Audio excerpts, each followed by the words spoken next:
Je me suis réveillé en sursaut. Le goût du sang encore frais dans ma bouche.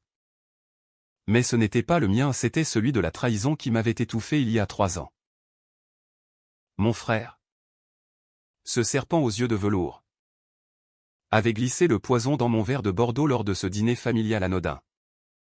Sous le regard complice de ma mère qui feignait l'inquiétude pour mon bien-être. Et maintenant, je respirais à nouveau l'air vicié de mon appartement parisien. Le 14 juillet 2022. Exactement 24 heures avant que tout ne bascule. Le miroir de la salle de bain me renvoyait mon visage d'alors, 30 ans. Les traits encore innocents. Sans les rides creusées par la mort injuste. Mais dans mes yeux, il y avait déjà l'abîme, le gouffre d'une femme revenue des enfers pour arracher la peau de ceux qui l'avaient écorchée vive. Paris. Ma ville lumière. N'était plus qu'un labyrinthe de ombre où chaque rue pavée de Montmartre murmurait des promesses de vengeance. Paris bruissait sous la fenêtre ouverte de mon appartement du Marais. Ce quartier où les façades haussmanniennes cachent tant de secrets inavouables. J'étais revenu. Pas par miracle divin. Non, par une faille dans le tissu du temps. Un caprice cosmique qui m'avait renvoyé à ce matin fatidique. Mon cœur battait la chamade. Non pas de joie, mais d'une rage froide qui me consumait de l'intérieur. 3 ans plus tôt, j'avais agonisé sur le sol froid de cette même pièce. Entouré de mes propres livres éparpillés. Tandis que mon frère appelait l'ambulance avec une voix feinte de désespoir. Ma sœur. Elle s'est effondrée. Vite, avait-il hurlé au téléphone. Mais ses doigts tremblaient encore de l'effort pour verser le cyanure. Je m'approchai du miroir. Touchant du bout des doigts la courbe de ma joue. Était-ce vraiment moi? Élise Moreau. Conservatrice au Louvre. Passionnée d'art baroque. Celle qui avait tout sacrifié pour la famille. Ma mère, veuve depuis mes 10 ans, m'avait élevé dans l'ombre de la grandeur paternelle à un avocat renommé qui nous avait laissé un appartement cossu dans le 3e arrondissement. Un legs que j'avais préservé comme un trésor fragile. Mais il l'avait convoité. Mon frère, Antoine. Le fils prodigue. L'éternel raté qui dit la paix ses gains au casino de Deauville. Et ma mère. Claire. Avec ses airs de bourgeoise dévote. Cachant sous ses perles un cœur de pierre. Je me rappelais chaque détail de ma mort. Le dîner d'anniversaire. Soi-disant pour fêter mes 33 ans. Le vin rouge. Ce pomerol millésimé que j'adorais. Servi avec un sourire complice. Puis la nausée. Les convulsions. Et enfin. Dans les limbes. Les murmures de ma mère penchée sur moi, c'est pour ton bien. Ma chérie. Antoine en a plus besoin que toi. Besoin. De mon appartement? De l'héritage que père m'avait légué explicitement. Clause notariée à l'appui? Non. C'était de la cupidité pure.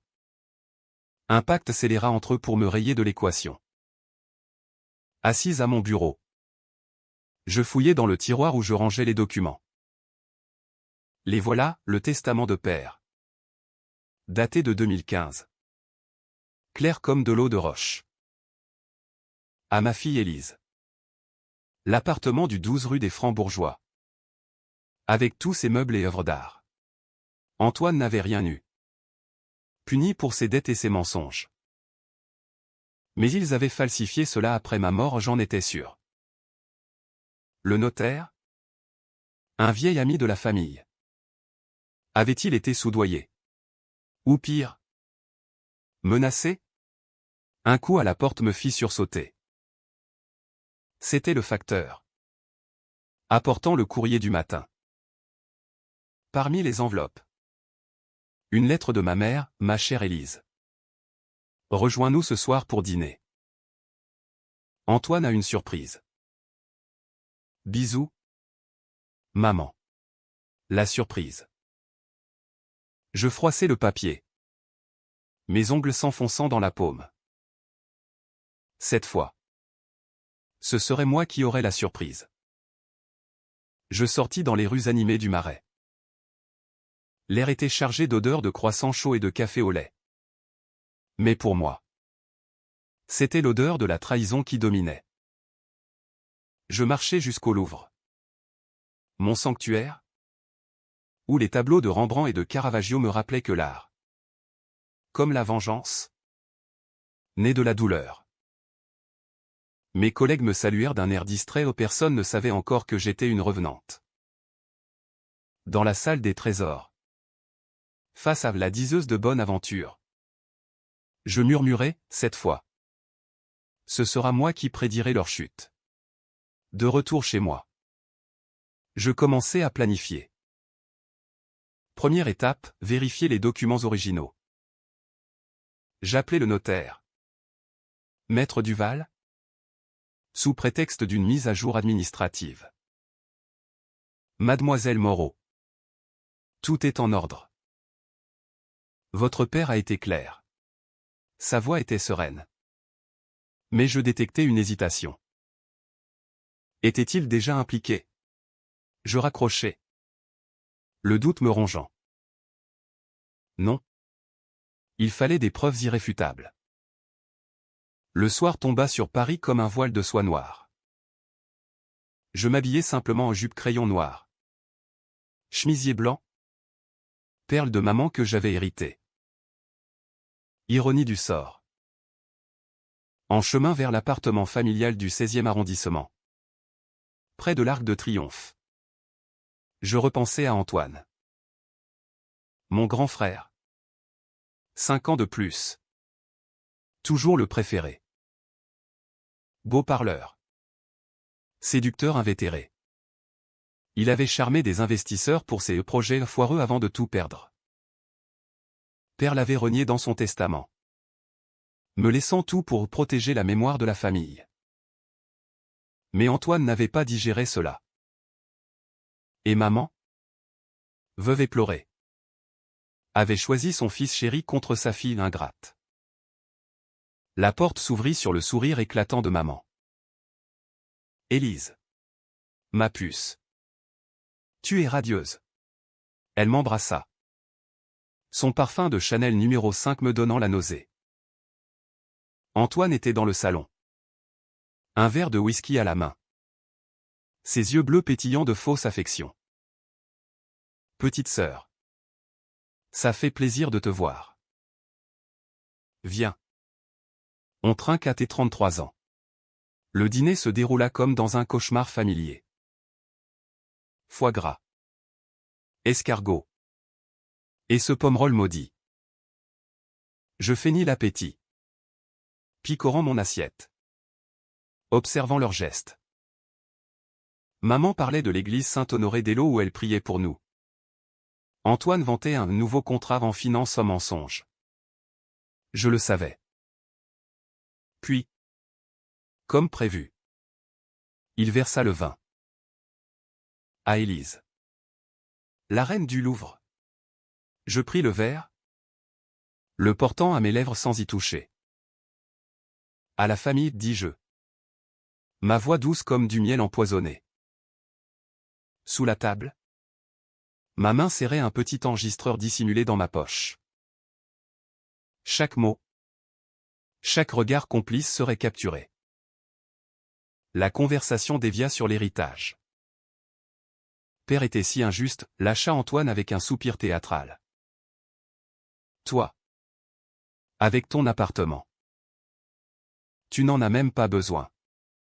Maman hocha la tête. Ton frère a des projets. Élise. Peut-être. Pourrais-tu envisager de le lui céder? Pour le bien de tous. Le feu de la rage monta en moi. Le céder? C'est mon legs. Maman. Père l'a voulu ainsi. Antoine rit. Un rire forcé. Allons. Élise. La famille. C'est partagé. Imagine si tu disparaissais demain. Qui hériterait? Ces mots étaient un aveu voilé. Je souris, posant mon verre intact. Si je disparaissais? Ce serait tragique. Mais dis-moi. Frère, as-tu déjà pensé à falsifier un testament? Le silence tomba comme une guillotine. Leurs regards se croisèrent une fraction de seconde trop longtemps. J'avais mon premier indice. La soirée s'acheva dans une tension palpable. En rentrant, je transcrivis l'enregistrement. Des phrases anodines. Mais l'intonation. Elle trahissait tout. Demain. J'irai au notaire. Et après? La vengeance ne se nourrit pas de mots, elle exige du sang. Ou du moins, des larmes. Les jours suivants furent un tourbillon de préparation. Je contactai un détective privé. Un ancien flic du 36 quai des Orfèvres. Recommandé par un collègue du Louvre. Madame Moreau. Pour 5 000 €. Je creuse. Il s'appelait Laurent. Un gaillard bourru avec une cicatrice au menton. Qu'est-ce que vous soupçonnez? Du meurtre, répondis-je simplement. Il haussa un sourcil mais prit l'argent. Pendant ce temps, je maintenais les apparences. Dîners familiaux.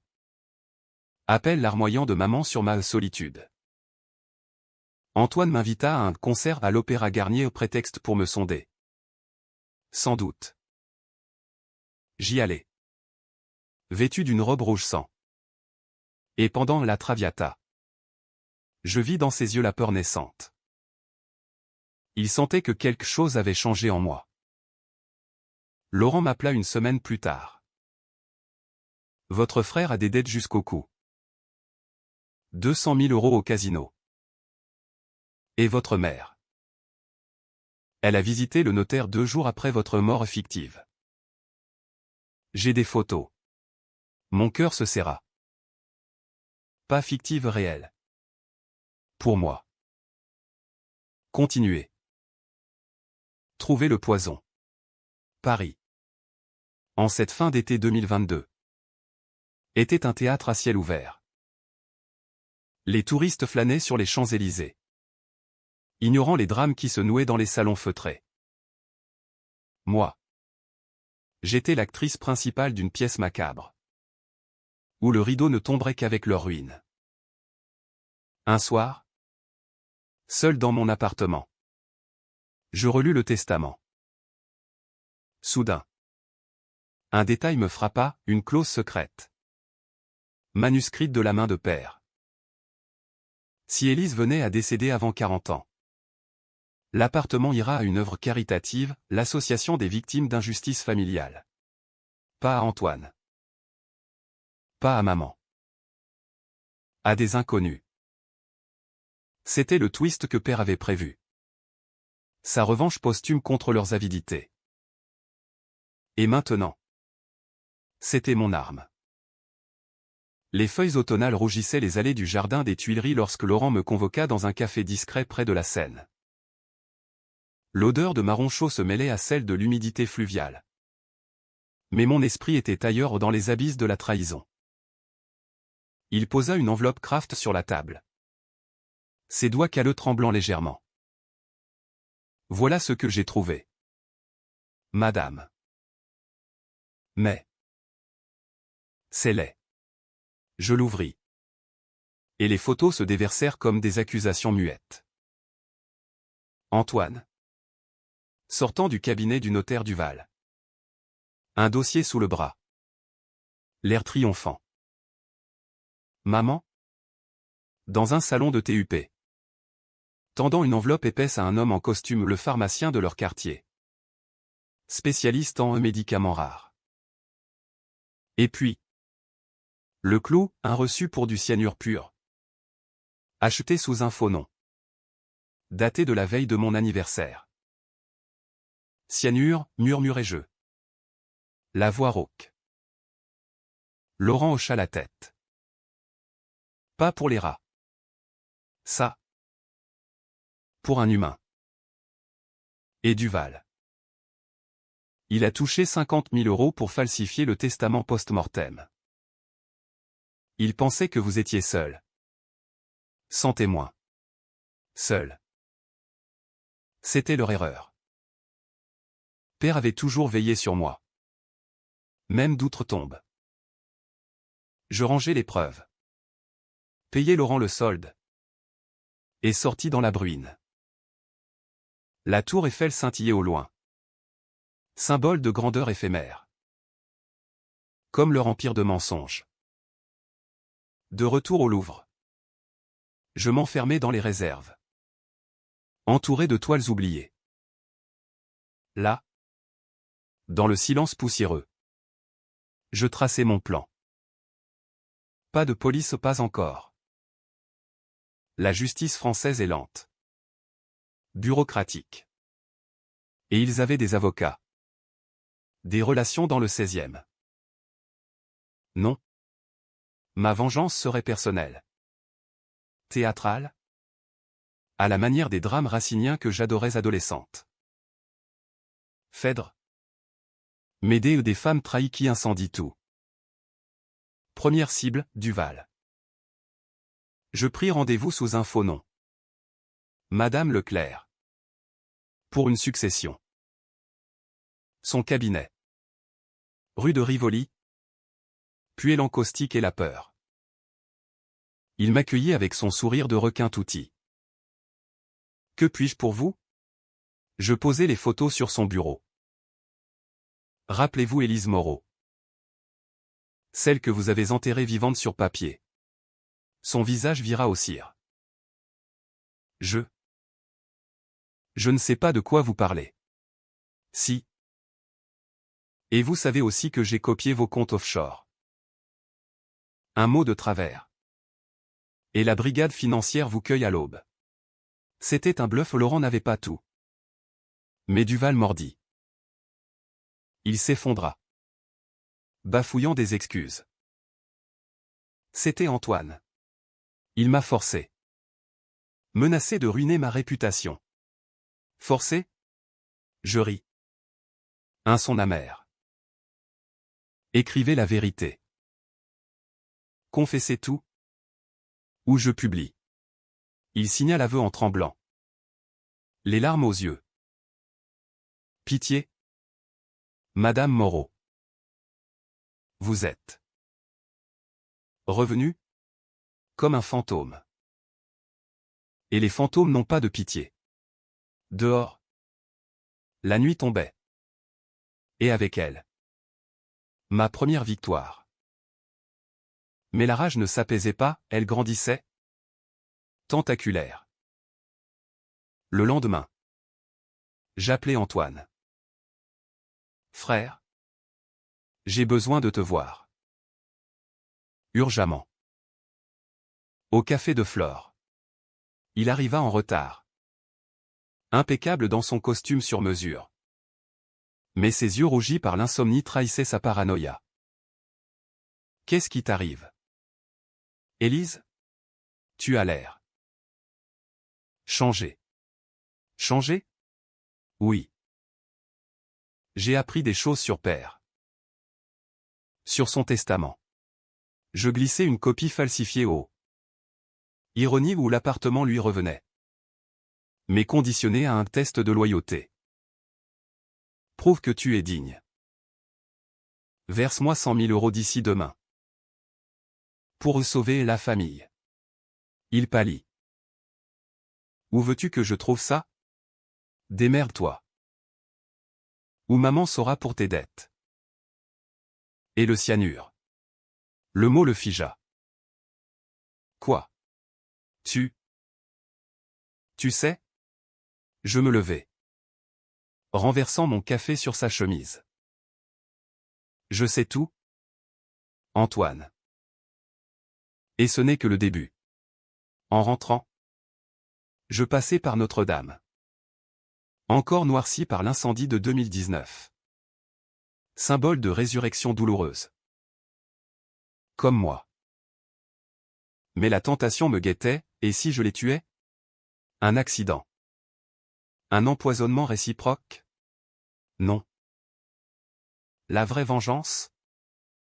C'est les voir ramper. Supplier. Se détruire de l'intérieur. Maman m'invita à thé l'après-midi suivant. Son appartement du 16e. Avec ses bergères Louis XV et ses tapisseries fanées. Était un mausolée de faux semblants. Elle servit le Darjeeling avec des mains tremblantes. Élise. Ma chérie.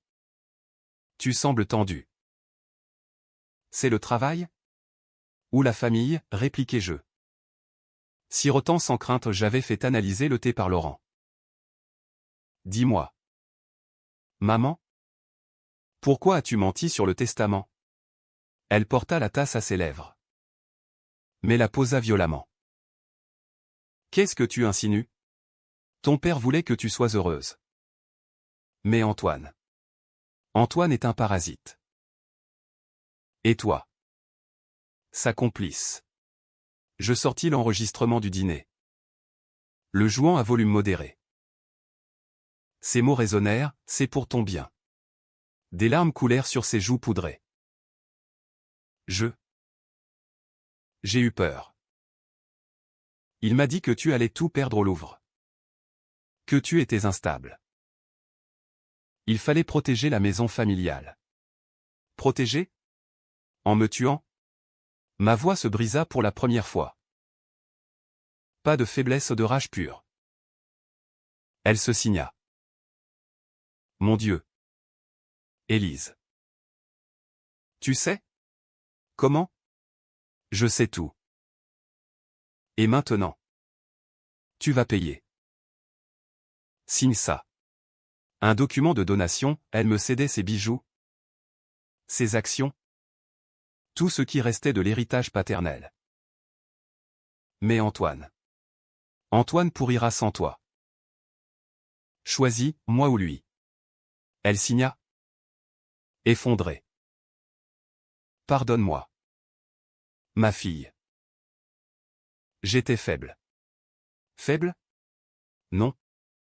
Monstrueuse.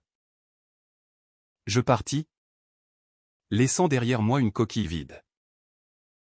La nuit. Insomniaque. Je marchais le long de la Seine.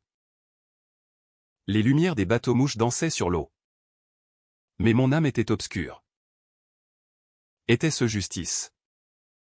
Ou vengeance aveugle? Les décisions que je prenais au chantage. Menaces me transformaient en monstre à mon tour. Mais ils avaient commencé. Antoine m'appela à l'aube. Paniqué.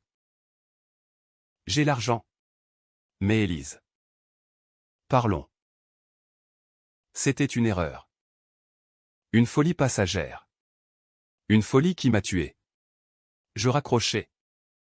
Bloquant son numéro. Le plan avançait. J'envoyais les preuves à un journaliste du Monde. Anonymement. Scandale familial, meurtre pour héritage. Les gros titres feraient le reste. Mais avant. Le coup de grâce, un dîner.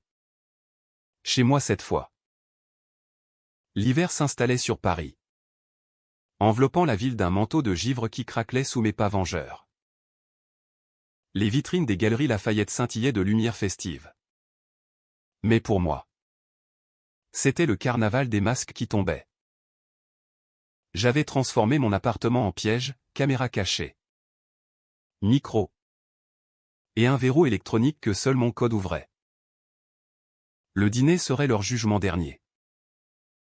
J'envoyais les invitations par coursier, venez ce soir. 20h. Dernière chance pour la famille. Élise. Antoine arriva le premier. Les épaules voûtées. Un chèque à la main. 100 000 €. Froissé comme son orgueil. Tiens. Petite sœur. Mais arrête ça. On peut tout effacer. Effacer un meurtre? Je pris le chèque, le déchirant sous ses yeux. Non. Assieds-toi. Maman entra peu après. Pâle comme un spectre. Serrant son missel. Élise. Qu'est-ce que cela signifie? Un dîner? Après. Tout. Après tout, répétai-je. Servant un Bordeaux sans poison au pas encore. Célébrons la vérité. Le repas fut un théâtre absurde. Foie gras. Comme avant. Mais cette fois. Je narrais l'histoire, ma mort. Leur murmure. Les falsifications. L'enregistrement tourna en boucle. Leur voix les accusant mieux que n'importe quel procureur. Antoine bondit. Renversant sa chaise. Espèce de folle. Tu fabules. Qui te croira? La police. Peut-être? Je sortis l'aveu de Duval. Le balançant sur la table. Ou le monde? Qui publie demain? Maman s'effondra en sanglots. Mon Dieu! Qu'avons-nous fait? Antoine. Dis-lui que c'était ton idée. Traître, cracha Théil. Se tournant vers elle. La faille se creusa entre eux. Magnifique à voir. Mon idée? Tu as versé le poison. Maman a payé le notaire, hurla-t-il en retour. Je ris. Un rire qui résonna comme un glas. Voyez-vous? C'est ça. La famille Moreau, un nid de vipères qui se mordent la queue. Antoine se rua sur moi. Main autour de mon cou. Je vais te tuer pour de bon. Mais les caméras tournaient. Et Laurent, planqué dehors, intervint. Deux ex-flics le plaquèrent au sol. Police. Ne bougez pas. Maman hurla. Se jetant à genoux. Non. C'est une erreur. Élise. Arrête-les. Pourquoi? Pour te sauver? Je m'agenouillai près d'elle. Murmurant, tu m'as tué une fois. Cette fois. Vis avec la culpabilité. La brigade arriva. Menottes cliquetant dans la nuit parisienne. Antoine vociféra des insultes. Maman implora le pardon divin. Moi? J'étais vide. Anesthésié. Était-ce la victoire? Les semaines suivantes furent un tourbillon judiciaire. Le Monde titra « Meurtre pour héritage, une famille parisienne en procès-choc ». Les photos floutées de nous trois firent la une. Et les ragots enflèrent comme une marée. Au Louvre. Mes collègues me regardaient avec un mélange de pitié et de fascination. C'est vrai. Élise? Ta propre famille? Oui, répondais-je. Stoïque. Mais la vérité libère. Le procès s'ouvrit au palais de justice de l'île de la Cité. Sous les yeux de la presse. Duval témoigna le premier. Brisé. Avouant son rôle pour sauver sa peau. Puis le pharmacien. Blême. Confirma la vente du cyanure. Antoine. En costume chic. Ni à tout, ma sœur est hystérique. Une imagination débridée. Mais les preuves étaient accablantes, l'enregistrement. Les reçus. L'autopsie falsifiée que j'avais exhumée. Maman? En tailleur noir. Pleura sur l'échafaud des témoins. J'ai failli. Pour mon fils. Mais Élise. Je l'aimais.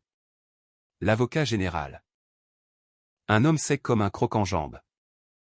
Tona, amour? C'est de la cupidité criminelle. Les jurés. Des Parisiens ordinaires, un boulanger. Une professeure. Un banquier. Délibérèrent 2 jours. Pendant ce temps, je visitais la prison de Fresnes, où Antoine croupissait en préventive. À travers la vitre, Il me toisa. Tu as gagné. Hein. Mais tu es comme nous. Élise. Pourri. Non, dis-je calmement. Je suis revenu pour corriger l'erreur. Toi. Tu y vas pour la commettre. Le verdict tomba comme une hache, 20 ans pour Antoine. 10 pour maman en complicité aggravée. Duval 5 ans avec sursis. La salle explosa en murmures. Flash crépitant. Dehors. Les manifestants ou des victimes d'injustice familiale scandèrent mon nom. Élise. Élise. Mais dans la cohue. Un doute me rongea. Était-ce justice? Ou ma propre descente aux enfers? Libéré. Je rentrai au Marais. L'appartement. Intact. M'accueillit comme un amant froid. Je bus un verre de Pomerol sans peur désormais et relus la clause secrète du testament. L'association des victimes. Père avait tout prévu. Je signai les papiers, l'appartement irait à eux. Transformé en refuge pour les orphelins de trahison. Pourtant. La nuit. Les cauchemars revenaient. Pas de ma mort, mais de leurs cris au procès. Avais-je été trop cruel? Changer leur vie pour venger la mienne. Était-ce moral? Un appel anonyme brisa le silence. Une voix masculine. Rauque, Élise Moreau. Vous ne savez pas tout. Votre père. Il n'était pas innocent. Mon sang se glaça. Qui? Un journaliste? Un complice? Qui êtes-vous? Un fantôme. Comme vous. Rendez-vous au Pont des Arts. Minuit. Le Pont des Arts. Cadenas d'amour brisé. Cadenas de secret. La lune se reflétait sur la Seine. Et l'homme attendait. Silhouette encapuchonnée. Il se tourna, grand. Cheveux grisonnants. Yeux verts perçants. Je m'appelle Victor. J'étais l'associé de votre père. Associé? Il était avocat solo. Pas tout à fait. Il y a eu un scandale? En 2010. Une affaire de corruption immobilière. Votre père a falsifié des documents pour un promoteur. Résultat, des familles ruinées. Un suicide. Mon monde vacilla. Et alors? Il s'est suicidé pour ça? Non. Votre mère l'a su. Elle l'a menacé de divorce. De scandale. Il a écrit le testament pour se racheter ou vous protéger d'elle. La révélation me frappa comme un coup de poignard. Maman n'était pas seulement cupide, elle était la racine du mal. Père m'avait sauvé d'elle. Et en mourant, il avait scellé mon sort. Pourquoi me dire ça maintenant? Parce que le procès n'est pas fini.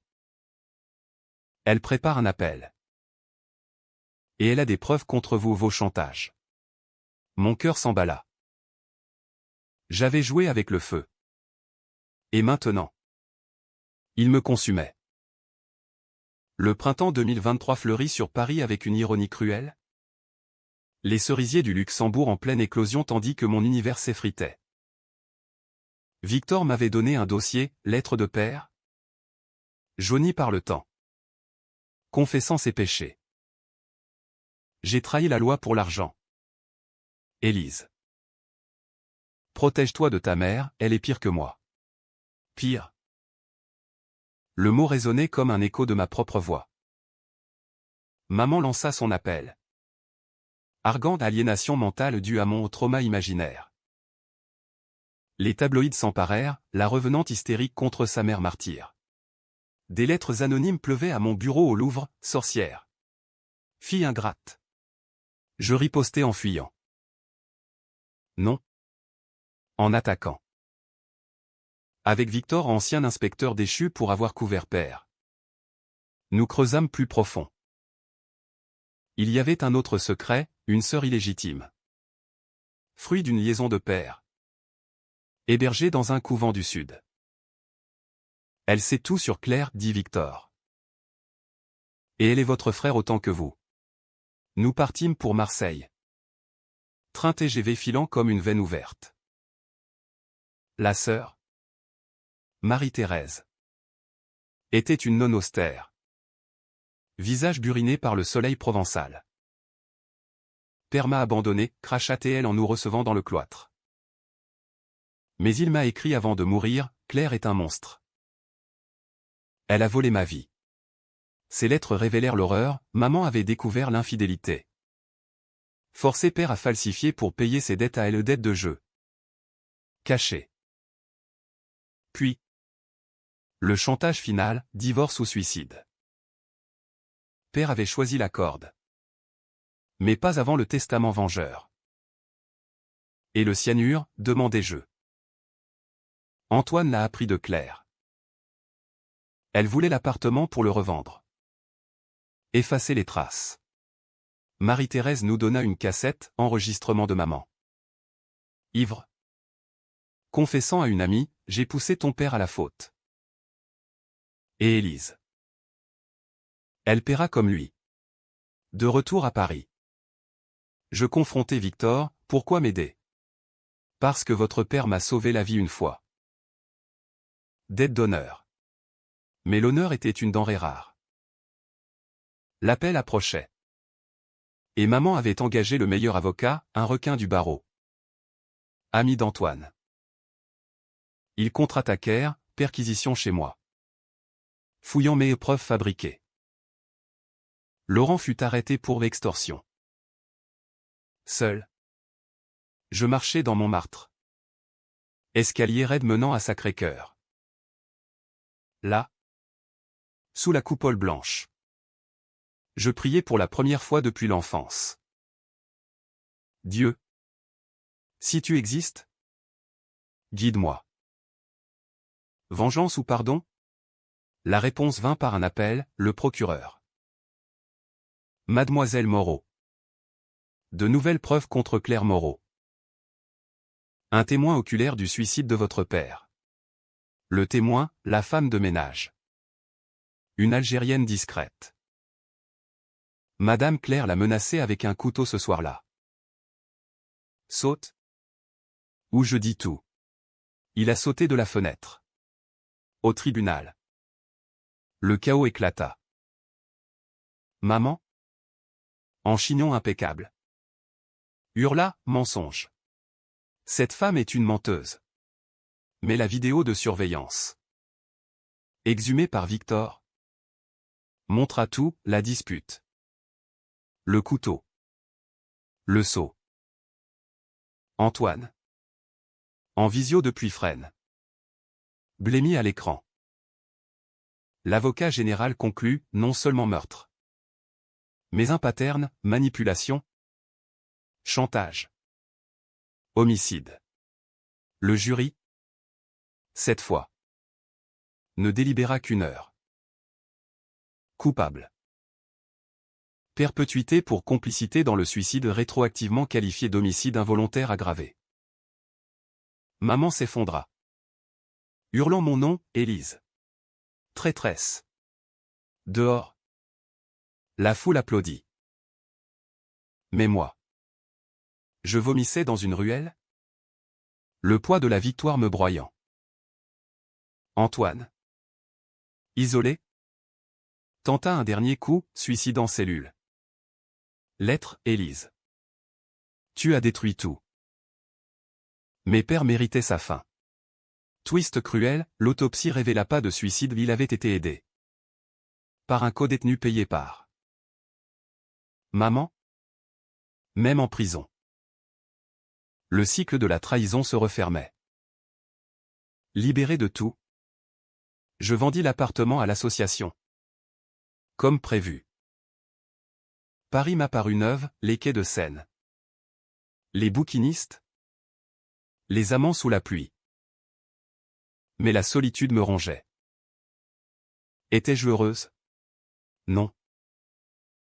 Guérie? Presque. Victor m'invita à dîner. Au Procope. Berceau des Lumières. Vous avez gagné. Élise. Mais à quel prix? Au prix de mon humanité, avouai-je. J'ai menti. Chantage. Détruit. Suis-je meilleur qu'eux? Il sourit. Versant du vin. La vengeance n'est pas propre. Mais elle nettoie le passé. Cette nuit-là. Pour la première fois. Je dormis sans rêve de poison. Pourtant. Un matin. Une lettre arriva, de Marie-Thérèse. Rejoins-moi. Il y a plus. Père avait un autre secret, une fortune cachée. Volée aux victimes. Pour la rendre? Ou la garder? La tentation revint. Serpent dans l'Éden. L'été 2023 enveloppa Paris d'une chaleur moite, transformant les boulevards en four où mijotaient mes derniers doutes. La lettre de Marie-Thérèse brûlait dans ma poche comme un charbon ardent. Une fortune? Volée? Père. Mon pilier? N'était qu'un voleur repenti. Et maintenant? Le choix, restituer. Ou m'enrichir pour panser mes plaies? Je pris le train pour le sud. Le Mistral fouettant les vignes de Provence comme un rappel de vendanges amères. Le couvent. Perché sur une colline près d'Aix. Exhalait une paix monastique que je n'avais jamais connue. Marie-Thérèse m'attendait dans le jardin aux orangers. Son habit noir contrastant avec les fruits dorés. Élise. Tu es venue. Pour la vérité, dis-je. Tendant la lettre. Cette fortune. Combien? 1 million d'euros. En compte suisse. Père l'a siphonné d'un fonds immobilier corrompu. Les victimes, des familles modestes. Ruinées en 2010. Des familles. Comme la mienne. Brisées. Et maman le savait? Oui. C'est pour ça qu'elle l'a poussé au suicide pour garder le silence. Et l'argent. La révélation me coupa le souffle. Tout convergeait vers elle, la matriarche maudite. Tissant sa toile de cupidité sur des générations. Marie-Thérèse me guida à une petite chapelle, où un coffre dissimulé contenait les codes bancaires. Père voulait que tu décides. Rendre et honorer sa mémoire. Ou garder et perpétuer le vice. Je fixais les chiffres. Tentant abstraction. 1 million, assez pour quitter le Louvre. Voyager. Me reconstruire. Ou pour l'association. Pour des Élises orphelines de justice. La nuit tomba. Étoiles provençales comme des yeux accusateurs. Je repensais à mes actes, le chantage à Duval. La mise en scène du dîner. Les nuits à ourdir. J'avais goûté au pouvoir. Et il était doux amer. Si je rends, je deviens sainte. Si je garde, démon. Marie-Thérèse posa une main sur mon épaule. Dieu pardonne les deux. Mais toi. À l'aube, je composai le numéro de l'avocat de l'association. Transférer tout. Anonymement. Le clic du virement fut libérateur. Pas de gloire. Juste paix. De retour à Paris. La ville m'embrassa comme une amante repentie. Je démissionnai du Louvre, trop de souvenirs, et ouvris une galerie d'art contemporain dans le Marais. Spécialisée en thèmes de Renaissance. Descendre aux étoiles, titré jeu pour l'inauguration. Victor vint. Champagne en main. Brava. Élise. Vous avez choisi la lumière. Pas tout à fait. Je lui confiai un secret, j'avais gardé 50 000 euros. Pour Laurent. Emprisonné injustement. Pour réparer mes torts. Il rit. Humaine? Après tout. Antoine. En appel. Fut condamné à perpétuité au suicide avéré comme tentative d'évasion. Maman? Brisée. Se suicida en cellule. Lettre, pardonnez-moi. Élise. J'étais le poison. Je lus cela sans larmes. Pas de joie. Pas de haine, juste closure. Twist final, lors de l'inauguration. Un homme approcha. Yeux verts comme Victor. Je suis le fils d'une victime de votre père. Merci pour l'argent. Il a sauvé ma mère. Je serrai sa main. Un pont entre passé maudit. Paris. Éternel. Bruissait sous mes fenêtres. J'étais revenu des morts. Non pour détruire. Mais pour renaître. La vengeance avait été mon feu purificateur, maintenant. Je dansais dans les cendres. Et si le temps se pliait à nouveau? Je serais prête. Car une femme ressuscitée ne craint plus rien.